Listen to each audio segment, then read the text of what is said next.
बहुत भलरे थे। आज तो लंच टाइम हो गलानी से काटी नहीं किसी आलू कोबी आउ टमाटो देखु आउ से सब को मु किछि पानी रे ताकू धोई नउची ता सहित टमाटर भी ऐड कर दूची धोई नेबी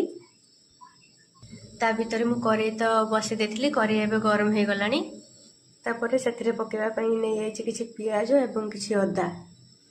करेई रे तेल छाड़ी देथिली तेल देखंतु पूरा गरम हो आसलानी से ऐड करबा किछि जीरा जीरा फुटी आसला परे दे दे किछि पियाज एवं ता सहित अदा पट कर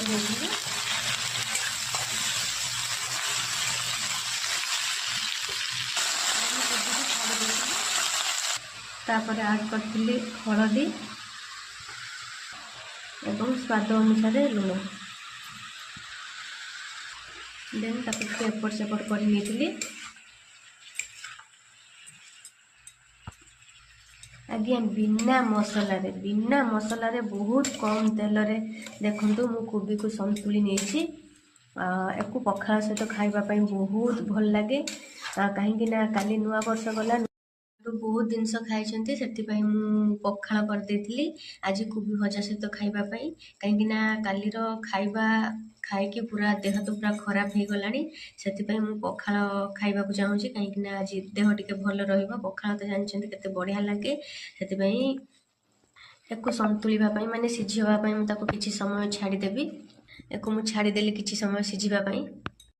देखो कोबी भल भाव में सिझी आसलानी और से मुझे दूसरी किसी लंका गुंड और जीरा गुंड दे देकी ताकू भल भाव में एपट सेपट करदेली देन देन हो गला आमर कोबी संतुला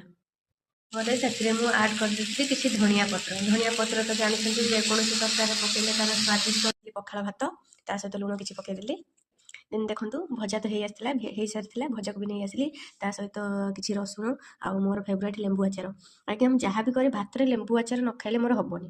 ତେଣୁ ମୁଁ ନେଇ ଆସିଲି ଦେନ୍